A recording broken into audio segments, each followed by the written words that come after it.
in collaboration with the Cyprus Mail. This is the Cyprus News Digest with Rosie Charalambous.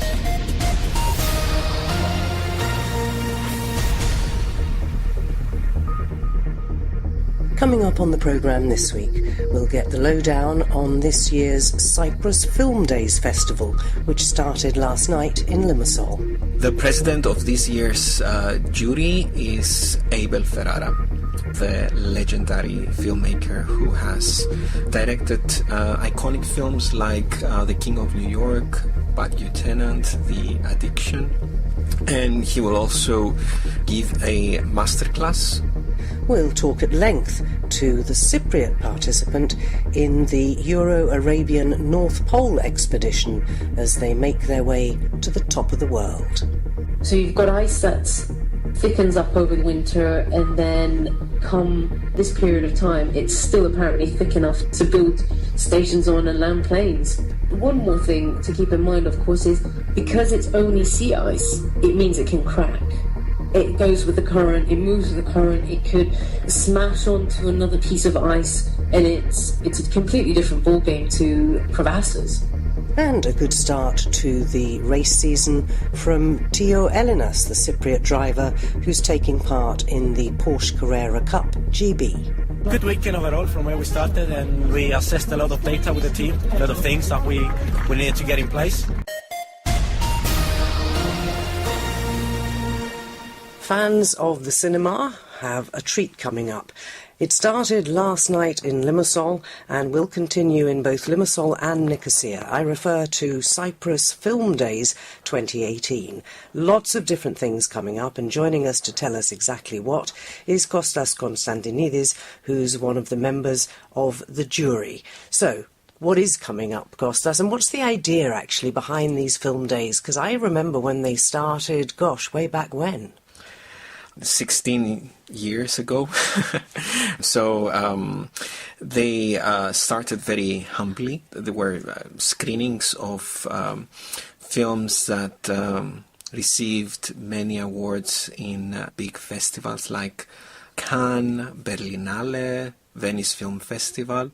We gradually introduced a competition section, and this year 11 films participate in the competition section, and we also increased the number of jury members who will judge and give awards to the films participating in the competition section. So we started with 3 members, now we have 5 members, and we also managed to secure very important names, so the festival is gradually becoming acknowledged internationally. So who are these important names? Yes, the president of this year's jury is Abel Ferrara, the legendary filmmaker who has directed iconic films like The King of New York, Bad Lieutenant, The Addiction, and he will also give a masterclass followed by his latest film, which is a documentary titled Piazza Vittorio.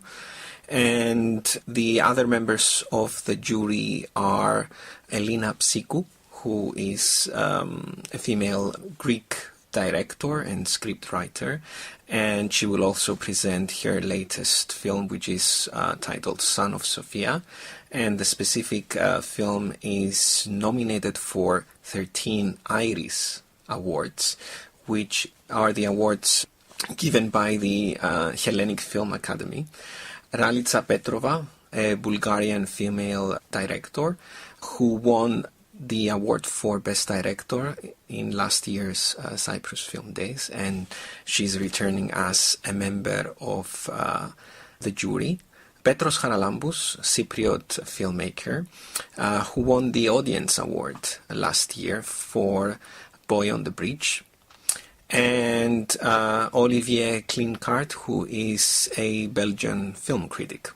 So it's a real mixed bag of people coming from many different areas and I presume types of films as well. But just run us through the sort of schedule, not each individual film, but how it's going to work. Because you mentioned that you've got a masterclass. There are other things going on apart from the screenings. The festival comprises of two main sections, which is the competition section titled Local Images, as I have already mentioned.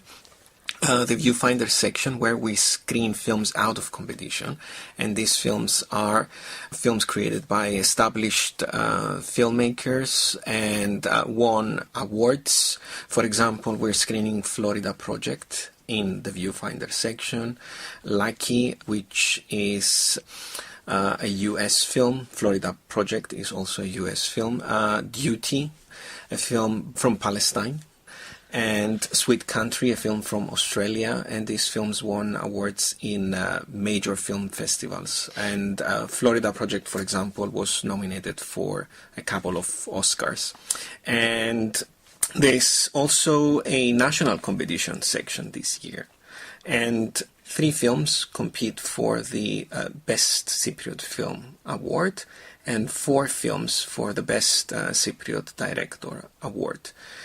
And as you have already mentioned, workshops, parallel screenings. For example, Steven Bernstein, the world-renowned filmmaker, is going to give a masterclass on his creative process, followed by his latest film, which is Dominion, and it's about the last moments of Dylan Thomas, the poet.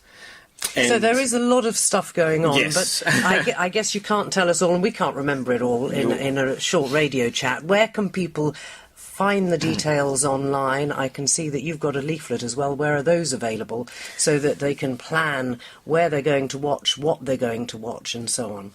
They can find information online, of course, on our official website, which is cyprusfilmdays.com, on our Facebook page. And these leaflets, I'm guessing that they will be in cafeterias and outside the movie theaters. By the way, I think it's important to mention that the festival takes place in both Limassol and Nicosia. And that's at the Rialto in Limassol and the Xena Palace in Nicosia? Yes, correct. So that's Cyprus Film Days, running from the 19th until the 28th of April. You've still got a chance to catch most of the action. Our thanks to Kostas Konstantinidis for telling us all about it. Keep up to date with events in Cyprus and around the world with the Cyprus News Digest. An international team of women from across Europe and the Middle East are going to set out to ski the last degree to the North Pole.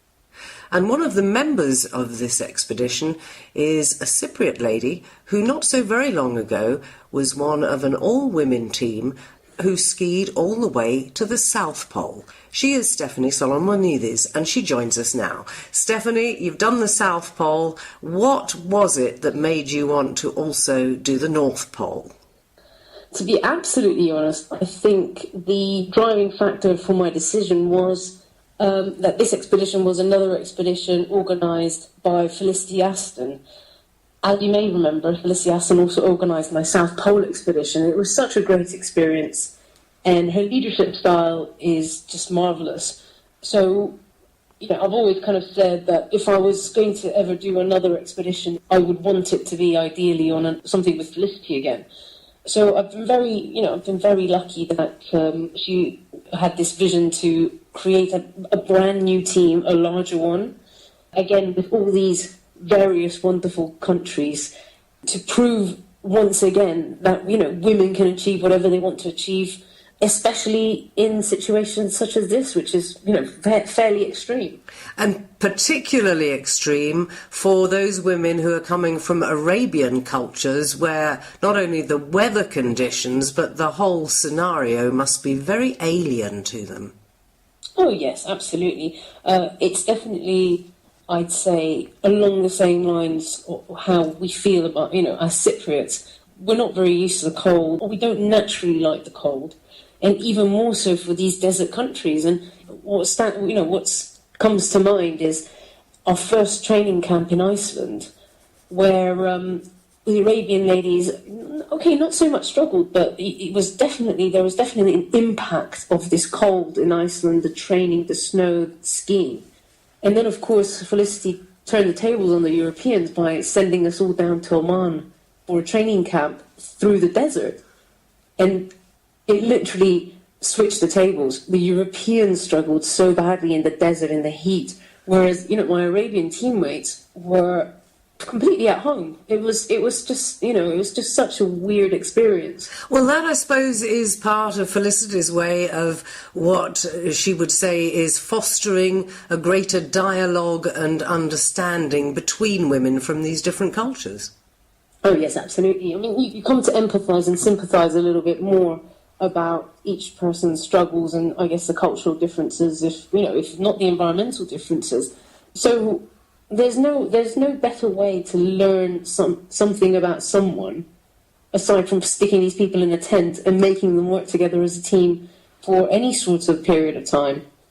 So you've been on training now, the final training. Tell us what you've been up to over the last week or so, and when does this all kick off in earnest?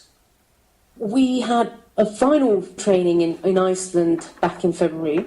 It is now the 14th of April, and I'm currently in Longyearbyen in Svalbard, and have been for the past week. Some of my teammates have been here for 2 weeks, and these 2 weeks have just been literally preparation for this expedition. We fly out tonight, so, this is it. We are here, we've made it, our sledges have been taken and are now in the warehouse by the airport, and whatever we've done, however many pockets we've sewed onto our underwear we have.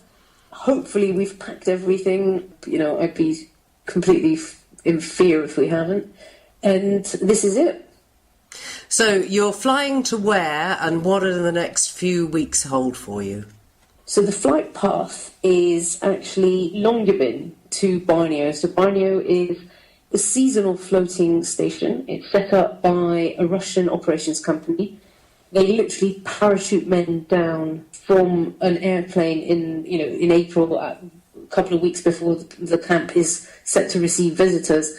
And these guys parachute down. They find a location where the ice is thick enough and long enough in one piece for a plane to land. And once they've identified this, created a runway, Russian operations company starts building the camp and starts, setting into gear its operations. So we'll be flying for Longyearbyen in their plane, which will land at Borneo, the ice station, and its ice runway, which just sounds completely scary, because I've been informed that even though it's only 1.8 meters thick ice, it's actually thick, and that's actually thick enough for an Antonov to land on. So, I'm absolutely petrified just simply from the landing. It just sounds insane. So hopefully that will go fine. We'll reach Borneo, where we will then offload, make sure we've got everything. And for our particular expedition, we are going to fly out further to the starting point with a helicopter. Technically, we could ski from Borneo straight to the pole because Borneo is at the 89th parallel. However, because of the sea currents, it might not be a favourable route. So what the operations company do, they have a helicopter, they've scouted the area, and they'll find a starting point which is a little bit more favourable with the sea currents. So that just means that in a position where the sea currents are not pushing us south. And let's talk a little bit about the actual structure of the ice, because in the North Pole it's a very different kettle of fish, isn't it, than it is in Antarctica? Absolutely. They are literally poles apart, quite literally. If you think about Antarctica, Antarctica is a continent, so that means there's a landmass up to 3 kilometres of ice in places. And that ice is centuries old, absolute centuries old. There, the conditions would probably be, your biggest issue to the conditions would probably be something like crevasses. So, the ice moves in opposite directions in sections and then creates a crevasse somewhere. The north, however, is pretty much the upside down. So you have 3 kilometers deep of Arctic Ocean, so very cold waters. And then on top you used to have ice that never melted. However, obviously, as we now know, the ice melts pretty much, a lot more now. So you've got ice that thickens up over the winter, and then come this period of time, it's still apparently thick enough to build stations on and land planes. One more thing to keep in mind, of course, is because it's only sea ice, it means it can crack. It goes with the current, it moves with the current, it could smash onto another piece of ice, and it's a completely different ballgame to crevasses.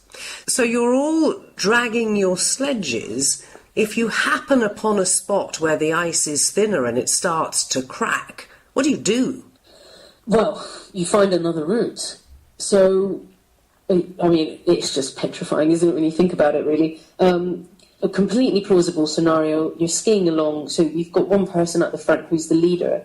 So that individual has to be very aware about the ice. So, test it with their pole. You've got to listen out for the ice to hear it, see if it starts cracking, if it feels a little bit less stable. And at that point, that person who's leading has to stop. What you do is you instruct the team to move backwards, come back the route you've already come from, and just find a safer route. So you don't want to risk falling into that sea, because once you have, it's a horrible experience. We had a cold ice water training in Iceland, and we rolled around in water which wasn't even close to as cold as what this ocean's going to be, and that was brutal. That was absolutely brutal. So one of Felicity's thing is, prevention is key. So we're going to try and be as careful as possible and as smart as possible about the route we take, about how we ski across this ice, this moving ice, and just hope that we make the right choices. Right, now Felicity is an experienced explorer, particularly in Antarctica. Has she ever tackled the conditions towards the North Pole before? Felicity's definitely very experienced, and she has actually been close to the North Pole. If I remember correctly, she was on some Arctic marathon, or ski marathon, I think, something like that. Fair amount of years back, but so she does have experience, and she has been, she's been to this area quite extensively. But it is a first for her as well, skiing to the North Pole, and I think that's what excites her as well. It's brand new. It's a brand new environment for her to explore. It's all very exciting, and the one thing that we haven't mentioned this time we chat, but we will do, is of course the polar bears, and the fact that you have at least one sharpshooter with you whose job is going to be, unfortunately, if the need arises, to keep you safe from a polar bear by shooting it. Yes, the polar bear threat is definitely very real. It's something that we've taken very seriously. So, we've got one experienced rifle in the team. So that's my teammate Ida from Sweden, who actually lives in Svalbard. And everyone who lives on Svalbard needs to know how to shoot rifles, because there are actually, someone was telling me, there are more polar bears here than there are humans, or something crazy. And they get, they see them pretty much all year round here. So they presumably also can, in a sense, read what the polar bear plans to do and know whether or not there is a danger and something needs to be done, or preferably that you can carry on and it's not going to chase you. I suppose it depends a little bit on what the food situation is, or has been, over the last few months. Exactly. It's all of those above, and that's why, for us at least, we're extremely lucky to have a teammate like Ida, who's got this experience by living in Svalbard. She can, as such, look at the movement logically and understand the intentions of this creature a lot better than the rest of us. So, there are a variety of factors. We just had our polar bear talk just now as well, kind of going over our procedures of, what would happen if we found a polar bear. And one of the things that attracts them is smell. But it's not necessarily, and this is what, Felicity and Ida were sort of talking about today with us and the team, is that it's not necessarily going just for the food. Sometimes it's just a curious bear, and they might just want to see these tents. Our tents are colourful in its vast white background. So it could just be curious. It could be hungry. We might smell in a way that makes bear sort of, again, curious again to see where is this smell coming from? What kind of creature is it? So there are a variety of factors. And Felicity was recounting another situation of when she was in Arctic regions, and her team came across a polar bear then. But the polar bear never, even though it was within her horizon, it never really ventured any closer to them. So it completely depends on the temperament of the bear. As you said, what is its food situation? Why is it there? One thing that we have to maybe think about is that it is the 89th parallel, and that's quite far up. The first time that they've recorded a bear in the last, I think, 20-odd years of, a sighting of a bear in the last degree was last year. So it's not a phenomenon that happens often, obviously. However, it's something that, no one wants to ignore the possibility of it. Right, so give us the timeline now of when you actually start the trek and when you finish it, and how can people follow you? Because I know that there is a website where they can follow your live exploits, I believe. Yes, our website is absolutely fantastic. So we've got this, we're going to have an interactive map as well, which is fabulous. And that means everyone can sort of exactly pinpoint our location on the map. And I think that would be really great to look at. So we have a website, it's EuroArabianExpedition.com. We also have a Twitter. Our handle is at North Pole 2018. We use the same handle for Instagram. However, we will be updating the Twitter in real time. So that's probably going to be the most interesting one to be looking at if you're after live updates. Our Instagram will be flooded with photos on our return. I think we're all sort of very social media crazy in this team. So everything gets updated in a flurry, and there's a lot of activity. And so it's so much fun. It's great fun to see what everyone's up to, and the angle, someone's different angle to someone else's in the team on the same subject. It's so fascinating. And the dates then, you're going to set off exactly when, and when do you hope, all being well, to arrive? So we set off probably midnight of the 14th of April. We fly out of Longyearbyen. We expect to be on our skis, starting our expedition in the morning of the 15th of April. From there on, hopefully, if all goes well, if the currents are in our favour, if the weather is in our favour as well, the aim is to complete by the 24th of April. So it's really for you small fry, Stephanie. How long did it take you to reach the South Pole? I wouldn't go as far as to say it's small fry, but in terms of time length, and time-wise of being on the ice and all the dangers and the risks it carries, the South Pole expedition was 38 days. I know this sounds, 10 days, this should be very easy. Well, mentally it might be slightly easier, because that means you have fewer days to stress about injuries. However, the weather is completely different. So, it's much damper. I've been told it's much damper, which means that it's very hard to moisture management. And, it sounds like a bit of a kind of flashy little title, but for what is effectively managing your own sweat.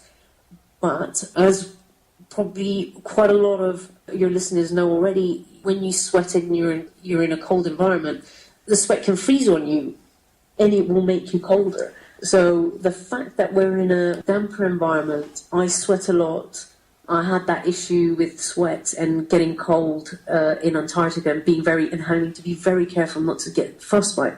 I'm probably more petrified than I was when I was setting off for Antarctica, and I don't know if maybe Antarctica is because ignorance is bliss a little bit. However, maybe the dangers are now, the risk of frostbite now is all too more real to me. We had a team member on the South Pole expedition who got frostbite in 10 minutes in 6 fingers, and we hadn't even set off for the expedition still. So it feels more pronounced now, risk-wise.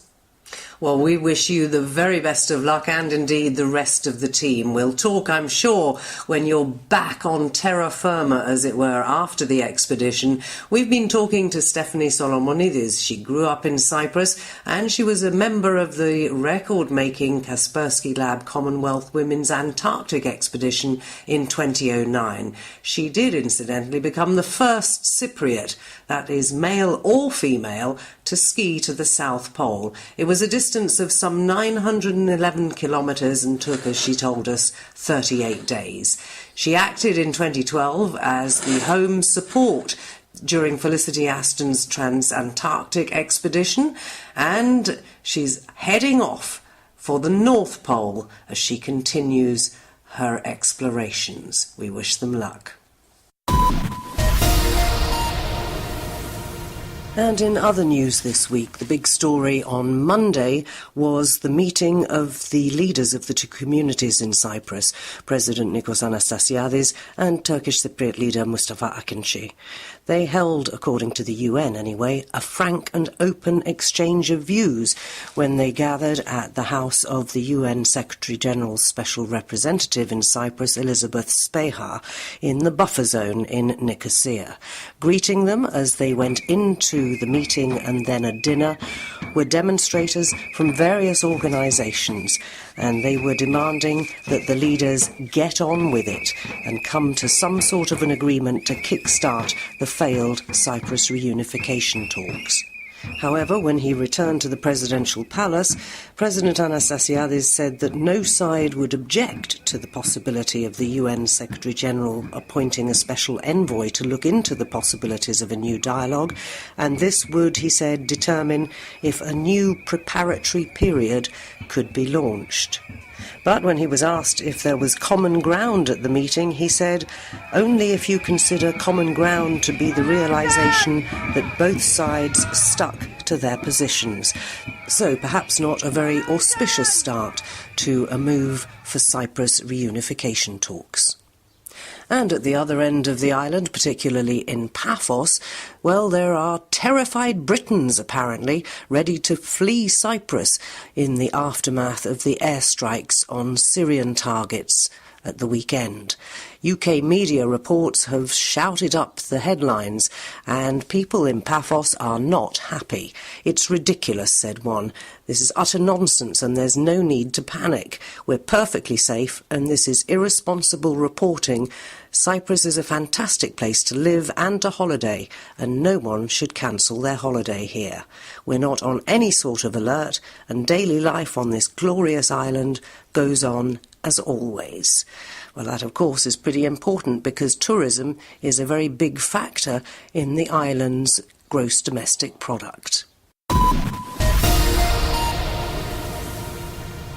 The 2018 Porsche Carrera Cup Great Britain kicked off last weekend at Brands Hatch with rounds 1 and 2, and Cypriot race driver Tio Ellinas was in action. He had high hopes at the start of the season, and after the race he spoke to Nigel Bidmead from Lloyd Bell Productions.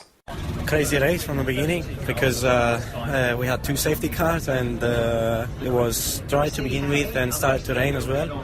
So 2 second places for us was not so bad. So hopefully rolling to Donington with some more success to win the race. There was a couple of big incidents. Did you see them at all? Yeah, I mean, I've seen Gamble overtook 3 cars on the safety car. When it was into Certis, it was safety car sign and he overtook 3 cars. So I think that caused a little bit misunderstanding of what was going on, and some of the back markets just followed him and then they rolled. That's why it was a big incident over there. How do you assess the weekend for you? Good weekend overall from where we started, and we assessed a lot of data with the team, a lot of things that we needed to get in place. So it's gonna be a good race, I think, at Donington. Cypriot race driver Tio Ellinas, who got off to a good start, despite quite a lot of action, it seems, at the first 2 races last weekend at Brands Hatch in the Porsche Carrera Cup GB.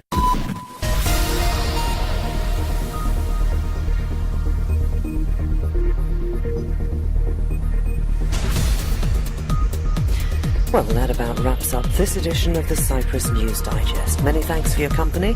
Hope you'll join me next week. Till we meet again, take care and God bless. Bye-bye now.